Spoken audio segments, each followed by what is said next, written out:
ल यहाँहरु सबैजनालाई फेरि पनि नमस्ते।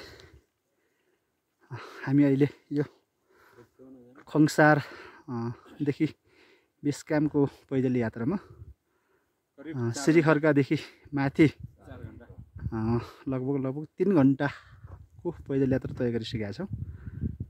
यो खङसारदेखि माथि आउने पैदल पदयात्रा हो यो। अहिले एकदमै अत्याधिक एकदमै मौसम चिसो छ। तपाईको 11-12 बजे पछाडी चिसो साँड चल्ने हिउँ पर्ने यस्तो रहेछ यताको चाहिँ मौसम। यो पारिपट्टि चाहिँ सबै हिमालहरु हो। अहिले हिउँ परिसकेर सबै ढाकिएको छ।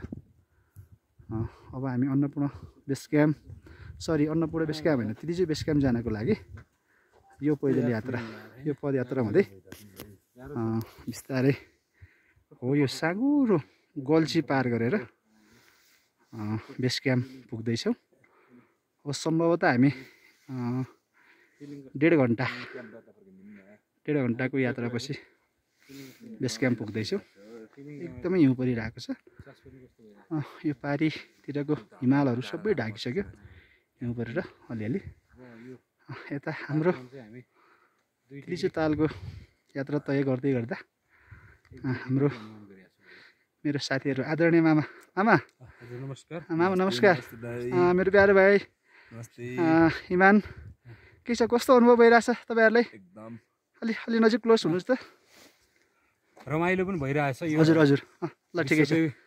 अल्को ताल तिलीचोमा आउन पाउँदा हजुर एकदम खुसी पनि लागिरहेको छ। हजुर र यात्रा पनि उत्तिकै कष्टकर छ। कष्टकर भयो है? कष्टकर छ। यो रमाइलो पनि उत्ति नै छ। यो कष्टकर छ।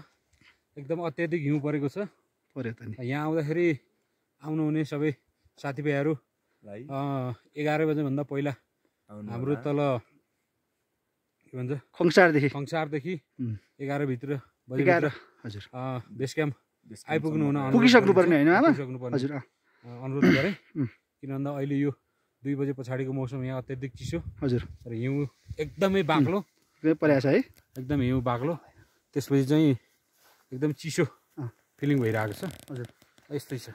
ल नमस्कार, फेरि पुनः अर्को भिडियोमा जोडौँ। अनि हाम्रो दाइको के छ? कस्तो दाइको? हजुरलाई महसुस कस्तो भइरहेछ? अब अलिकति समय हामीले गलत समय तय गर्यौं यो पैदल यात्राको लागि। अब बिहान लगभग 6-7 बजे नै खङसारबाट हिँडेर अब 11 बजे 12 बजे भित्र चाहिँ पुगिसक्नु पर्ने रहेछ बेस क्याम्प हैन? अब हामी अलिकति ढिला हिँड्यौं, त्यही भएर एकदमै गाह्रो महसुस एकदम गाह्रो भइरहेछ। 2-4 पाइला ताल्यो उकालो आयो कि एकदमै अक्सिजनको कमी हैन, हिँड्न गाह्रो भइरहेछ। यस्तै छ बाबु। अब ठिकै छ। अब इच्छा चाहना पुरा हुँदैछ। भोलि सम्भवतः भोलि हामी अब 11-12 बजेतिर तिलीचो ताल पुगिसकेपछि अनि चाहिँ त्यसपछिको दृश्यहरू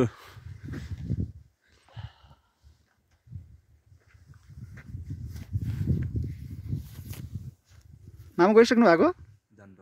ल अब हो यो नेर यो साँगुरो गल्छी तपाईको यो पार गरेर गइसके पछाडि बेस क्याम्प पुग्ने सम्भावना अलि कम हुन्छ। बाटोहरू सजिलो पनि छ, गाह्रो पनि छ। ल भाइ ल यता फर्किन सक्छु। पोज